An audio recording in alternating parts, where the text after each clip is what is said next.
Yeah, here we go now, baby. Right back into the action for another day of the week. Welcome to the Wednesday edition of Before You Bet. Earn live right now on the Covers YouTube and X channels. If you're watching on YouTube, smash that like and subscribe button right down there. We're not just running hot here. We are cooking with gas, 8-0 across the NFL, NBA, and NHL since Monday. So we're going to try to keep that going. The NBA back in action tonight after taking the night off last night.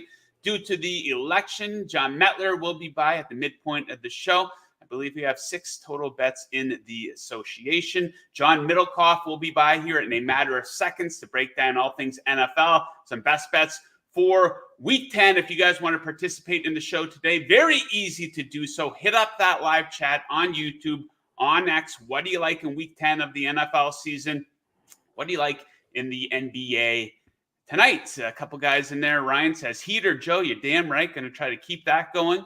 NASCAR expert says, let's party. Indeed, a midweek party. So let's get into it. Let's go down to our guy in Arizona. John was just telling us how excited he is for Giants-Panthers in Germany. What a game, eh, John? I can't wait. In Arizona, we don't change the clocks. So, it's actually now 7:30 instead of 6:30 on Sunday morning. Well, there you go. But that doesn't matter. Under no circumstances do I plan on watching a snap. The best part, even when you talk about football for a living, when you get certain matchups and teams are so irrelevant, like the Raiders are like this now. Props to the Panthers for winning a game, and now the Saints, like the Panthers, are completely irrelevant. And the Giants, I think, have entered the chat as well. I mean, that's just a team that it's pretty crazy to think. I thought they would be a little more competitive or headed toward 3 or 4 wins again. And, I mean, their defense can't cover anybody, and obviously offensively they're just atrocious. I don't hate the Panthers in that matchup, do you? Bryce Young's showed a little life. Yeah, absolutely. So let's get into some of these storylines here headed into the week of action. Of course, the trade deadline has come and gone. It's pretty easy to pinpoint who some of the winners are, I think. But who do you think messed up or maybe even screwed up by not being more involved as either a buyer or a seller at the deadline? Well, I do think it takes 2 to tango. So, I thought Detroit should have been all in on Myles Garrett and Max Crosby. But if Mark Davis says we're not trading them, we're not trading them. Right. And I think the Cleveland Browns had to, like the Raiders, are having these discussions. But if they say no, you can offer 2 1s and 2 2s, and there's nothing you can do. So they took their best option, which was Zadarius Smith, who was a solid option. But relative to those guys, I mean, he would have, essentially been a plug-and-play version of Aiden Hutchinson. And I know the Cowboys have taken a lot of crap for what they did. And I do think they put a lot of value in their draft grades, which, I do understand right after the draft. But once you're removed a year, 2 years, 3 years, we saw it with Trey Lance. I mean, that's an all-time awful trade. They traded for a guy in the top 5 because they had a high draft pick on him. Well, he was already into year 3. And now Dak is injured. And it's like, well, Trey Lance isn't their starting quarterback. Well, of course not. He's their 3rd string. So even when Dak goes, on the shelf, he doesn't even play. So it was a complete waste of pick. This one, trading for Mingo from the Panthers, he was drafted 39th overall in 2023. That's really high. Now, I think the Cowboys go, we're getting a guy that we would have gladly taken there. Obviously, we didn't have that pick because we were winning 12 games at the time. And we get him under contract this year and for the next 2 years. I actually understand it. I saw a lot of people they traded more for him than the Chiefs did for DeAndre Hopkins. Well, yeah, it's about a 23-year-old. Now, is he good enough? I mean, there's going to be pressure on him like there was Trey Lance. He's got to have to produce.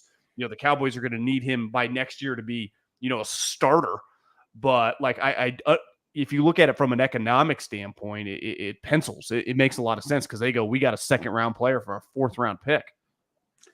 Okay, so I want to ask you about one of the surprise teams this season, the Arizona Cardinals. 3 straight wins. Midpoint of the season, they're in first place here in the NFC Crazy. West. So I got to ask, for real or a fraud, the Arizona Cardinals?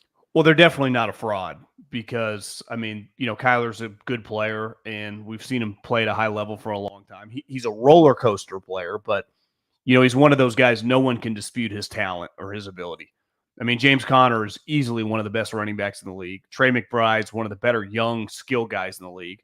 They drafted Marvin Harrison. Offensively, they are not just really talented, but they've proven now whether they got a lead, they can run it on you. whether they're down, they can come storming back like they did against the Dolphins and the 49ers. So I think it's been really impressive. And just like there's a toughness aspect to them. Like they don't have, remember some of those Bruce Arians teams were pretty loaded on defense. Peterson in his prime, Tyrann Matthews, like they had some Calais Campbell, like some really impact players. That's not the case, but they do play hard. I mean, they just now, the Rams, if they get healthy, Stafford, McVay, you got to like them more. You would say if Max Crosby and Myles Garrett do not get traded, as they did not, by far the best trade deadline acquisition, given that he hasn't played all season and it looks like he's coming back now, would be Christian McCaffrey, especially in the 49ers offense. So if they just get Christian McCaffrey back this week post-trade deadline, like I would just say, how are the Rams and 49ers not playoff teams? The 49ers played Tampa this week, who laid it all on the line against the Chiefs. Very valiant effort. But how are they not going to run out of gas after that performance? And this is prime. Niners coming off a bye. I mean, they should kick their butt, right? And then all of a sudden, I think we would look at the 49ers a little bit differently. I know the Cardinals beat them, but like if they play 10 times on a neutral field, what are the 49ers winning? 8? Yeah, I think that's fair for sure. So we saw Dennis Allen. Them pretty well. That's one thing. The Cardinals do. The Rams, I mean, they killed them earlier this year, in the Niners. Yeah. Comfortable playing two really good teams. So it's like they've already won a bunch of division games. So, I mean, yeah, good start. The Niners and the Rams, because they've already beat them both. All of a sudden, you're looking potentially like a 4-2 division team. Like if they can just win a couple of their other random games, they might just be a lock wild card team at 10-7 or something. Okay, John. So we saw Dennis Allen join Robert Saleh as head coaches to get fired in season here. We're only at the halfway mark of the season, but it looks like there's a bunch of other candidates who could join them here. Really, Doug Peterson, he's still around. Some people were surprised he made it back from London. Eberflus has had a couple of rough weeks. Antonio Pierce, do the Raiders want to add another fired head coach to someone who's going to be on their payroll? Some people say Mike McCarthy, probably not. But who do you think could be next to get the axe here for head coaches in the NFL? I would be a little surprised if Doug Peterson was fired in season now that he made it back from the London game. I mean, his team, they were down 22-0, but they came fighting back. They have looked better, I would say, early in the season. I think all eyes got to be on Antonio Pierce. I mean, how often in basically Halloween do you see a team fire basically their entire offensive staff, their OC, the quarterback coach, and their O-line coach? I mean, that's like something that happens after the season in the college, in the pros. And this is not like, well, he's been there 3 years. He's just been trying. This is year one as a full-time coach. So, and remember, part of the reason that Cliff Kingsbury didn't sign with them is the Raiders refused to give him more than 2 years on his contract. Well, Washington's like, well, we'll take him. Here's 3 or 4 years. So the Raiders, all the guys they signed were clearly to short-term contracts. Everyone I know thinks Antonio Pierce is a lock, one and done. Now that Brady's involved, there'll be some talk about Belichick, I think, to the Raiders. But to me, the more likely guy would be Vrabel. Brady and Vrabel are good buddies. Vrabel's tough guy. He would make a lot of sense for the Raiders. Mark Davis has tried, right? He tried with Gruden. He had nothing to do with those emails being leaked that he was basically forced to fire him. And he tried again with Josh McDaniels, who had one of the great rehabs we've ever seen publicly of like, he's a different guy. And it turns out he wasn't. But like the 49ers wanted Josh McDaniels before they got Kyle Shanahan, and he just said no. The Colts wanted him to. Like it wasn't like other people. Like he was on the right guy. So he gave Antonio Pierce a try, mainly because Devontae and Max Crosby. How'd that work out? And then Devontae's like, I'm out. And Max, if Mark Davis, and I understand why Mark did it, didn't like put his foot in the ground, like we're not trading him. I don't think Max would have complained if he would have got traded to the Lions. Do you? So I bet this offseason Max Crosby's got getting traded written all over him, especially if you can get a haul. Because this team, I mean, it's crazy how bad they are just consistently over and over. And now it feels like they're even worse than last year. You think a lot of teams would be turned off from hiring Bill Belichick based on his age? There's a shelf life there. Like it kind of has to be a perfect situation, wouldn't you think? Like it would work with the Eagles because they have a win now roster, but he's not going into a rebuilding situation by any means. So it's bit tricky, don't you think? Yeah. To me, that's where I don't see how he would like Trevor Lawrence if you just watch Trevor Lawrence play. And clearly he's on scholarship. It would basically be the Cowboys or the Eagles, given that they got two quarterbacks that he thinks that he could flip the Cowboys around, or the Eagles. Listen, like what I never understood about the Eagles hate, even if I'm with most people, Sirianni. I mean, there's no way you can trust him. Their talent on their team is just immense.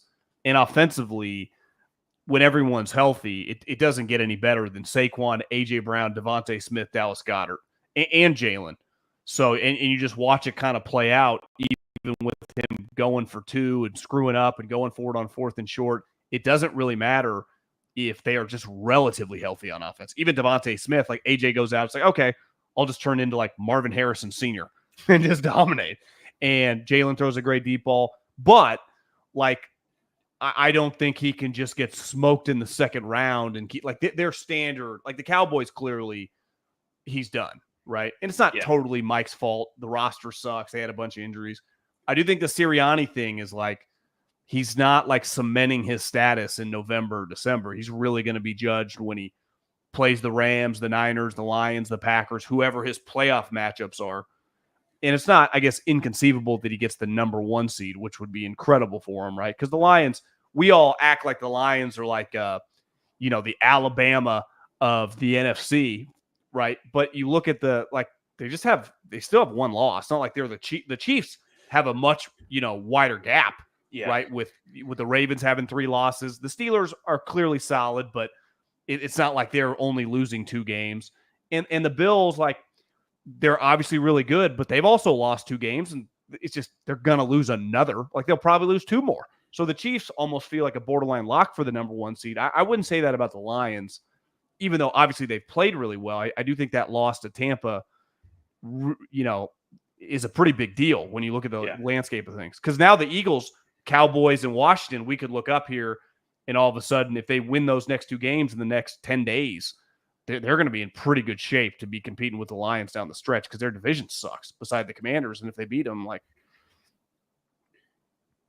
Okay, so I want to ask you about Jordan Love here. His ascension seems to have stalled a little bit. I think that's fair to say. You looked at, everyone does their quarterback rankings coming into the season. A lot of people had him very high on their list. I was kind of the opinion that, I don't know, maybe we're anointing this guy too soon. Like, people seem to just slot him in with Favre and Rodgers automatically. But if you look at him this season, he already has 10 interceptions, a couple of really ugly ones. He only had 11 all of last season. That's when he played 17 games. So to be fair, though, do you think it's fair to give him a pass? Like, he's been beat up throughout most of the season.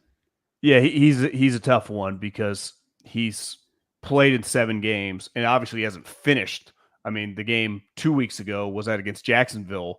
Like, he didn't even play basically a half, and he's thrown 15 touchdowns. So I think it's fair to say if he was fully healthy, the picks are going to grow because he does have a reckless nature. But I don't think it's inconceivable if you just said he started 17 games fully healthy. He throws 40-plus touchdowns. So, like, yeah, he might be a 15 interception guy, but he is going to throw so many points on the board.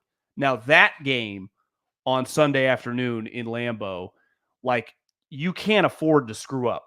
It's a driving rainstorm. Points, if you remove that pick 6, the winning score was going to be in the mid to high teens. So in a game like that, and you've seen this with Dak Prescott forever in these playoff games, like, Dak, we need you to basically be flawless. We don't need 4 touchdowns, but we cannot afford 2 interceptions.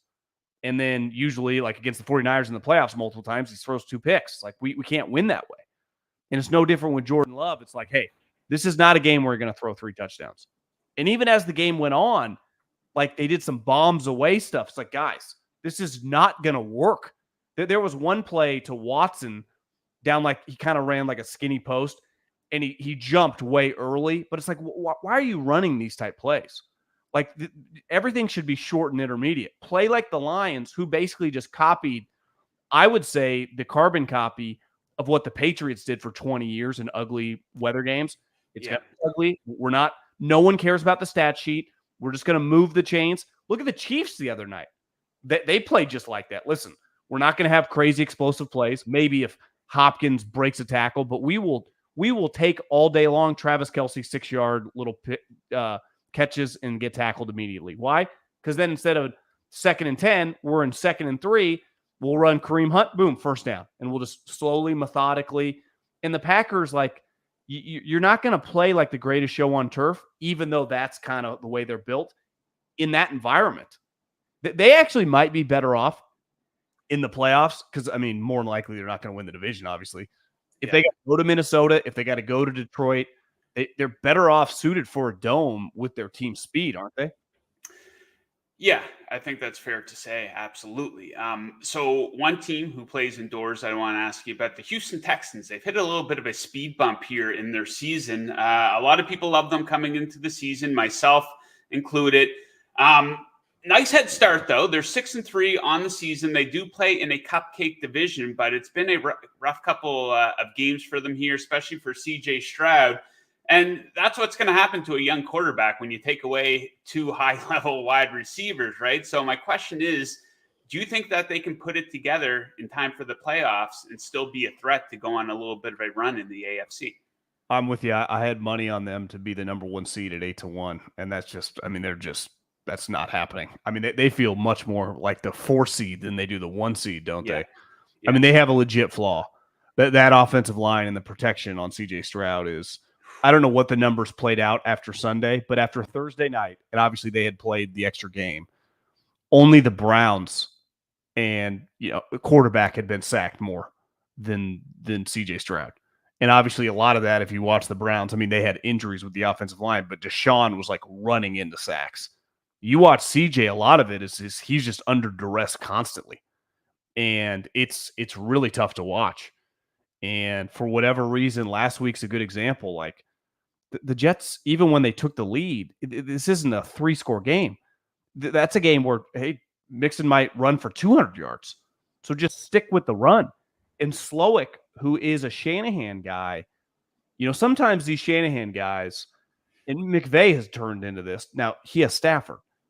Most guys do not want to run constantly. Like, Shanahan is, a very old school, an old soul for a younger guy like Jim Harbaugh.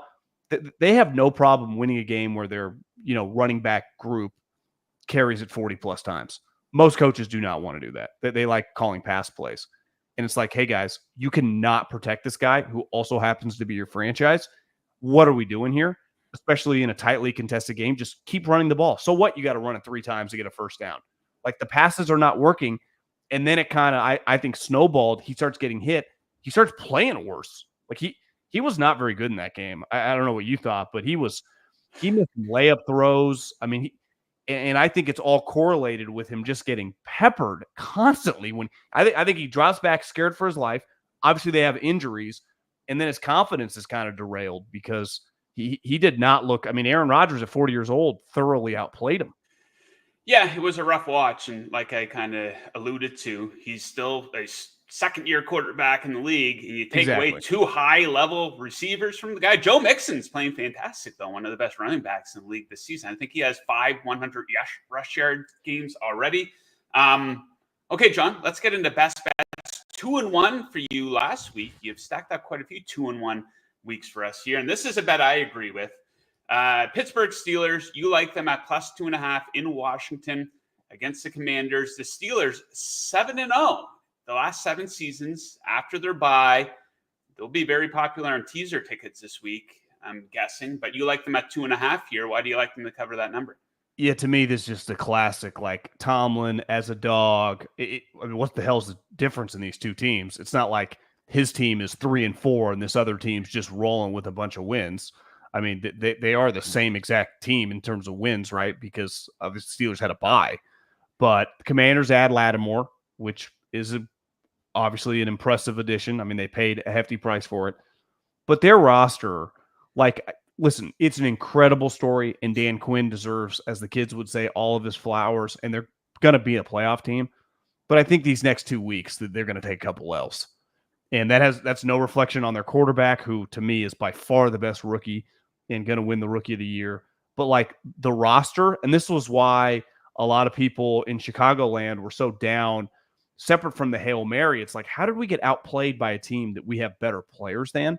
Like, I just don't think Washington's roster is that good. I think it will be in time as they keep building this thing, but this was not supposed to be a playoff team. Honestly, if they won 8 games, it would have been an incredible accomplishment with how crappy they've been. So I think the Steelers come in here. I just think they're better. And I think this is a tough spot for Jaden, for that offense. TJ Watt, like, to me, he's the defensive player of the year. I mean, he's the quarterback of that team. Like, when he's on the field, they can beat anybody. And it's uglier than a lot of the good teams, right? Yeah. I guess the Chiefs win ugly now too, but like when the Ravens win, it's sexy. When the Bills win, it's sexy. When the Lions win, it's sexy. It's not going to be that sexy for the most part with the Steelers. But remember, last year he disappeared and the team became they were completely different. And he tried to come back and he was injured, but he's fully healthy right now and he's just a menace. So I just like the Steelers getting points here. Again, I think it's going to be ugly. It won't be pretty. Like, they keep you on the edge of your seats, but to me, there's a TJ Watt, Mike Tomlin spot. Okay, next up, you touched on this one earlier. Schedule makers not doing the Tampa Bay Buccaneers any favors here. They just played on Monday night. Now they're playing a San Francisco 49ers team that's coming off their bye. 49ers favored by 5, and you like them to cover the number. Yeah, I think this is a really tough spot for Tampa. I think anyone – I didn't bet Monday night, but I would not have bet on Tampa Bay. And I think it just shows you sometimes these Monday night games – regardless of your injuries, regardless, on the road as a huge underdog, like you just throw the kitchen sink in those games. I mean, how often do we see, and we'll see it as the season goes on, an upset on Monday night with a playoff team and a non-playoff team because of the effort, especially when you have a good coach and the quarterback. Like, Baker Mayfield was awesome. Yeah. But I just don't see, after you throw everything you have, and Liam Cohen, the offensive coordinator, was great. But it was a little smoke and mirrors. I mean, at one point in time, the receivers had like 2 catches. Otten had 5. The running backs had a combined 4. I think it's going to be a little tougher against the 49ers, who, coming off a bye, well-rested, getting guys back, including Christian McCaffrey. This is a big spot for them now to kind of gain some momentum. They screwed up and lost those 2 division games, which they had 10-point lead. But unlike the Chiefs, who it's just hard for them to score. And in that environment with the rain, I would say it neutralized the game a little bit. Yeah. I haven't looked at the weather report, but just assuming it's going to be a nice Florida day, the 49ers should be double digits better if they both play well, especially short week on the road, devastating loss. I mean, you win that game. You could lose this game too and still be like, hey, we're 500. We're okay. Now it's like, we are just screwed. I like the over in that one. Okay.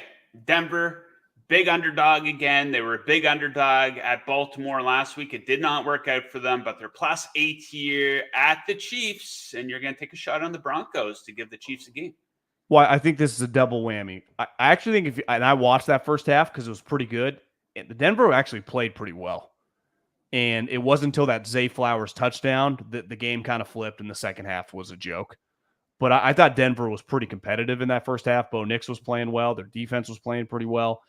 This is also a little bit like you're the Chiefs. I mean, that was a pretty emotional victory that you keep building up this huge buffer. Eventually, they're just going to have just a horrendous half. And you get in these 8 points, divisional games. I mean, we see it all the time, right? Even the Giants looked horrendous against the Commanders. And you look up and the score's relatively close, right? So you're just giving me 8 points. Would I like this at 5? I would not. But you give me that extra point over a touchdown, it's just kind of an auto hammer. How do the Chiefs, I understand how they'll get up for the Bills or next time they play the Chargers, but they're going to have some moments where it's like, can you see the Chiefs? It's third quarter and they're down 13-3. Like, they're going to be the 1 seed. They're going to be favored in every playoff game, but this is the NFL. And over the course of the season, like, they're not going 17-0. So I actually think it's a pretty good bet. Anytime that you can get these huge spreads against them, like, hell, they could have a fantastic season, go 15-2. So, and one of those is going to be like what you think, like a +350 money line underdog winning that game. So it's going to happen. This is not an undefeated team. I think Andy Reid probably wants to lose a game, right? Because you can just refocus the Cats. Yeah, I mean, the Chiefs, they're a popular fade with spreads of this size outside of a touchdown. Usually, they have a fantastic record on the spread when the spread's inside of 3 points, whether they're an underdog or a favorite. It's usually because a lot of their games come right down to the wire, fourth quarter. That's when they put their foot on the gas, right? So, yeah, I don't disagree with that one there. Denver to give KC a game here on Sunday. Okay, John, we will leave it at that. Best of luck with all your content here for the rest of the week. Best of luck with your bets, and we'll catch you again next Wednesday. See you. Yes, sir. Okay. From the NFL to the NBA, let's bring in our guy, my fellow sweet boy.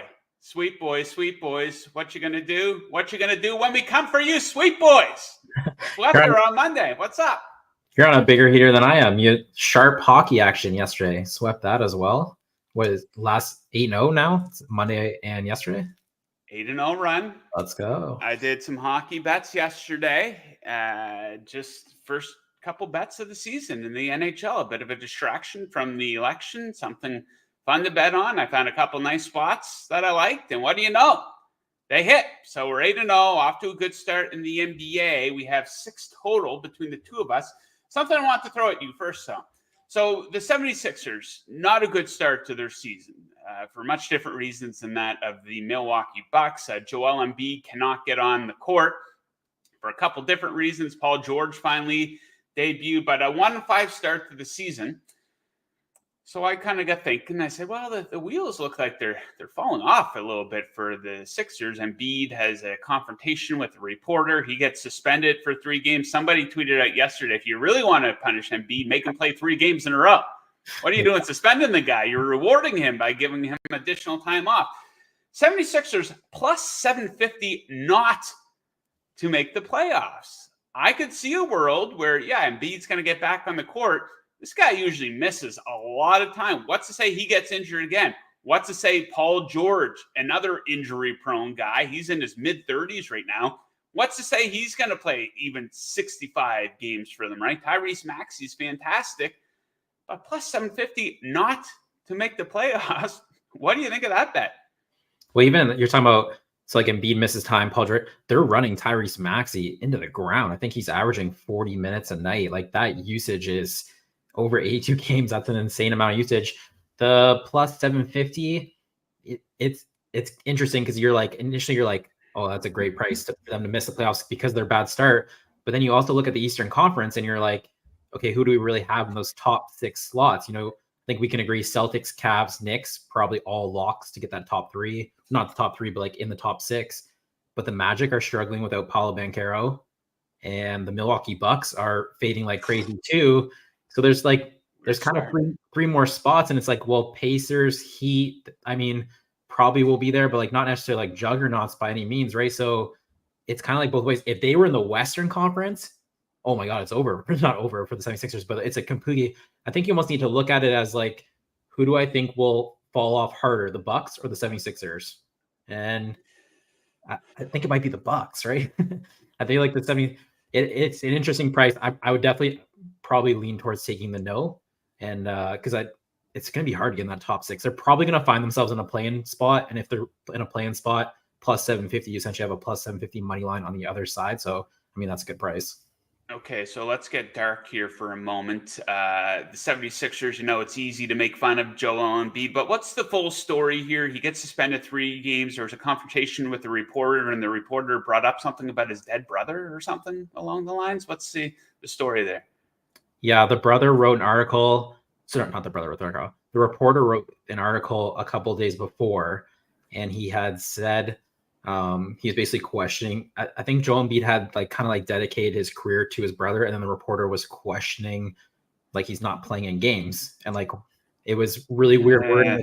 It's not something you should bring up at all as a reporter. And then it also kind of got mixed up because you saw floating on Twitter, he was saying, I've done so much for the city to be criticized the way I'm being criticized. He wasn't talking about the resting of the games. He was talking specifically about that article, but that was also taken out of context and put on Twitter, and you see jokes running around that stuff. So I think that kind of probably bothered him too. And then he, obviously there's a confrontation. We don't really know. There's no TMZ video or whatever. We don't know how hard he pushed him, or, they suspended him for 3 games. So it must've been of significance, but it was with that reporter for calling into question the brother thing, which is obviously is way out of bounds. Yeah, it appears as if the reporter crossed the line and potentially deserved to get slapped or pushed or whatever happened. But Embiid, yeah, you got to get back on the court here. But okay, checking in on the live chat. Jake from State Farm said started following and tailing you guys last year. Now my dad is following this year. So shout out to Jake and shout out to Jake's dad. We're going to try to stay hot for you guys here. Tonight, I'm going to get us started here with a bet I made a couple times over the past week. It hit on it both times. Celtics team total over. Going to go back over it tonight. It's at 118.5 with the Warriors in town tonight. So Boston leads the league in scoring. They've topped this number in 7 of 8 games this season. They're averaging 123.6 points. Now, big part of this bet, people might push back and say, Joe, the Warriors defense has been pretty good this season. Well, they have, but the thing is, comes with a catch here, guys. They're in for a rude awakening. They played a cupcake schedule of opposing offenses. Wizards, Rockets, Pelicans, Jazz, Blazers, all 24th or worse in effective field goal shooting percentage. Celtics ranked 5th in that category. When they played last season, Celtics dropped 140 and 126 on them. And no shortage of motivation here for the Celtics for a variety of reasons. Of course, the Warriors beat them in the finals a couple of years ago.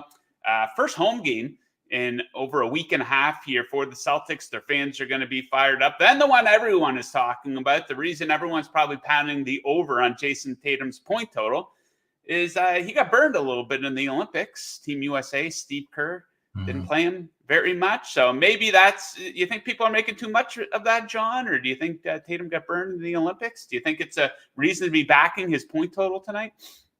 Yeah, honestly, I didn't even think about it until right now when you said it. And I'm super curious to see if someone can let us know what that total is trading. I am curious to see that. I imagine it's probably a couple points too high because the market would know it's going to be a big overnight for him because of that narrative. But at the same time, his teammates might want to get him the ball. Yeah, Jaylen Brown now too, right? So yeah, I could see him going off for 40, but I could see the point total. I think it's got to be at 30.5 at least. So who knows? Sometimes things like that work out. Who knows what type of terms he is on with Steve Kerr? Okay, 30.5 there. And Mr. Greg says Celtics, he got a 117.5 jump on that number. But okay, John, your first prop of the night. What are we looking at? Yeah, one with Jaden Ivey over 4.5 assists plus 105. So he's playing the Charlotte Hornets. And in the last game, there was actually kind of an edge to his over. And I looked at it and I didn't end up playing it. He had 4 assists in the first half, and I was disappointed in myself. And he landed on 4 assists. So it came back with another plus price on the 4.5 day because he went under last game. So I was pretty pumped about that because we couldn't run it back. Well, we didn't run it. We're not running it back. We didn't bet it. But it's against the Hornets. And the one thing I do really like for this matchup specifically against the Hornets is their center rotation. Mark Williams has been out for a while, but Nick Richards, the backup center, he's now out. He has a rib fracture. I think he's out for about 2 weeks, they said now. So there's no rim protection on the Hornets, like at all. It's not like the perimeter defense is that great either. So like last game, I think they started Grant Williams, who's 6'6" at the center position. And if you're Ivy, obviously, you can always get assists off 3-pointers, but the big one is Jalen Duren as a lob threat. Those are high value potential assists that can really push this total up if it's converted easily. And Jalen Duren you're talking about a 6'11", 7-footer lob threat with Grant Williams 6'6" guarding him, and Ivy can get downhill really fast and throw that lob. So 4.5 plus 105. I played the over. I was happy he went under last game because it gives us a chance to play a good number this game. Okay, next up, let's go down to Atlanta. The New York Knicks in town, total 226, and I'm going over. Let's go, baby. Both of these defenses pretty bad to start the season here, especially the Hawks. The defense is ranked 28th and 25th, and opponent EFG shooting percentage. Hawks allowed the 3rd most points per game in the NBA. I think the Knicks are really going to go off from 3-point land in this one. They rank number 1 in the association 3-point percentage. Guess who ranks 30th? And 3-point percentage allowed? You guessed right. It is the Atlanta Hawks. Hawks games are just flying over totals here this season, guys. Average combined score of 237.2. They are 7-1 to the over this season. The Knicks are 3-1 to the over on the road. Kind of surprised to see this inside of 230. So we're going to take the over 226 on that one. Johnny, what do we got next? the same game, Charlotte Hornets, Detroit Pistons. I'm going LaMelo Ball over 6.5 assists.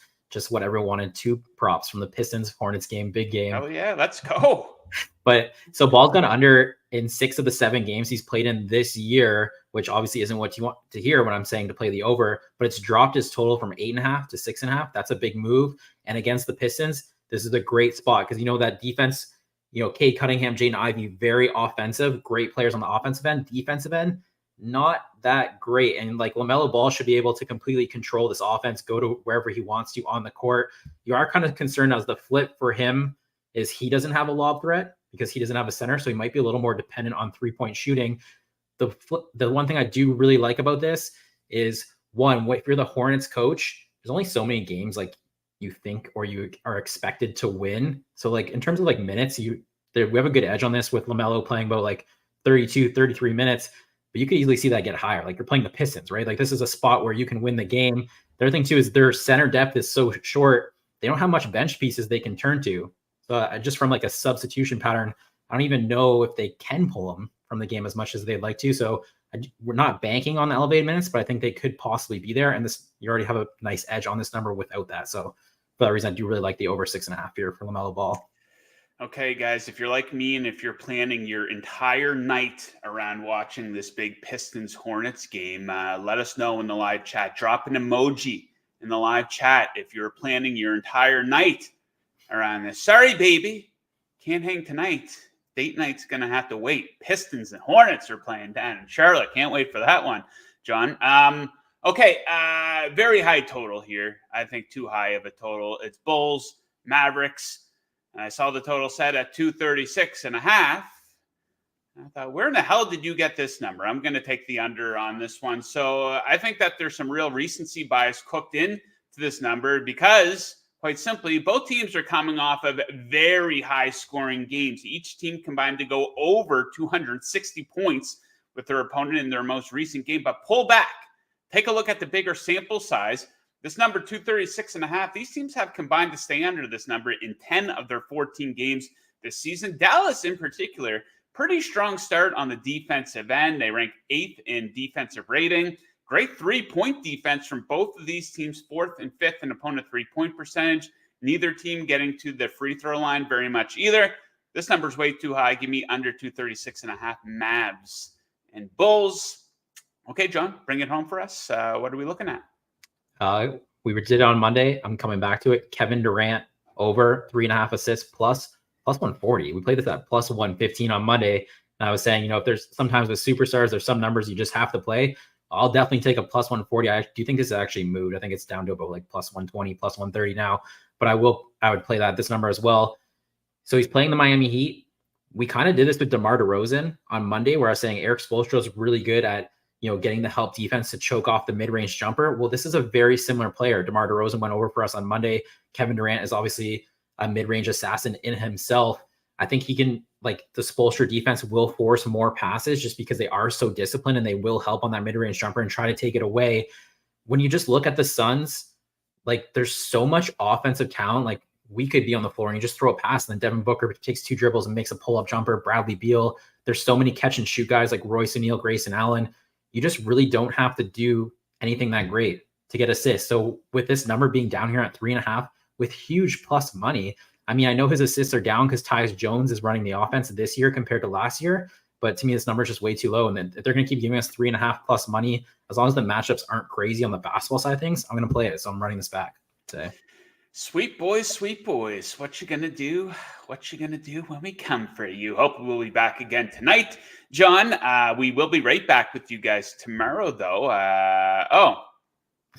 You have 4 picks today? Yeah. This election's got me all out of sorts here, guys. Okay. Thank you to producer Mick for bringing that up before I wrap up the show. Okay, maybe this might be your best bet overall. Break this one down for us. We also we ran a little bit of a sneak attack here on you because I do usually give out 3 picks. But the one thing I did want to start doing on this show is giving out a 4th pick that I haven't talked about anywhere else, more exclusively to the people watching BYB. So just to be very clear, it's usually going to be a points prop just in case you don't want to bet the assist market. It doesn't mean you have to bet on it. I personally am not placing bets on these because I'm trying not to draw attention to it. I want it to be like first seen on BYB for the people watching BYB so they can go grab this number. Because, you know, with the assist props, sometimes, you know, I bet them, I tweet them out, and then it moves. So we don't get that number. So that kind of is the goal here. So the first guy today is Mikal Bridges over 16.5 points. Just to keep it very simple. Also, just because I'm not betting it doesn't mean I don't like it. I wouldn't waste time talking about bets that have no value. But it's total 16.5 today. You know, beginning of the year, there were a lot of question marks about his shooting. He's shooting 38% from three. So, I mean, his jumper looked hitched at the beginning of the year, but he's making them. They're playing the Atlanta Hawks. The one thing you do like is we kind of did this with Derek White, just a different market on Monday. He's going to be the primary defender on Trae Young. And if he's the primary defender on Trae Young, there's an element of like secured minutes because you take Trae Young out of the game, you beat the Atlanta Hawks. So that was one thing I do really like. And also like the Hawks defense, obviously always kind of pretty soft there. So like Mikal Bridges is a 3-point shooter and mid-range jumper guy, but against the Hawks, he could easily get buckets at the rim. So that kind of helps the 16.5 too.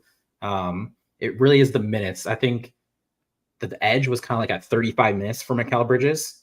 And to me, that almost might be his floor in a Tibbs run system against the Hawks. He played 40 minutes, I think 3 times. So when you have an edge at 35 minutes at 16.5, I really like this one. Indeed. There you have it, John. Sorry for cutting you off. Okay, let's get into the recap here. Best bets in the NBA. Celtics team total over 118.5. Don't be surprised if they absolutely go off against the Warriors tonight on their home court. Knicks Hawks over 226 and Bulls Mavs under 226.5. John went with Jaden Ivey over his assist total. LaMelo Ball over 6.5. Kevin Durant over 3.5 assists, and Mikal Bridges over 16.5 points. Okay, so there you have it, the Wednesday edition.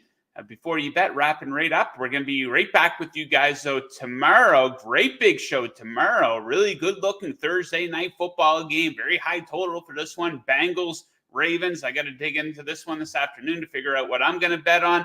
We have a couple of games in the NBA as well.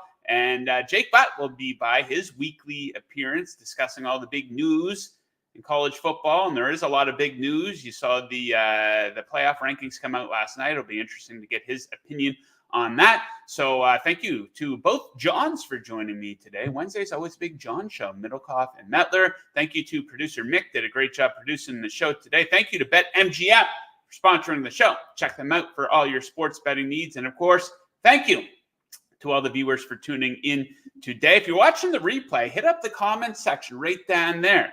Let us know what you like about the show, what you don't like about the show. Let us know what you were betting on tonight and this weekend in the NFL. Thank you guys for tuning in. Best of luck with your bets, and we'll catch you again tomorrow. Woo!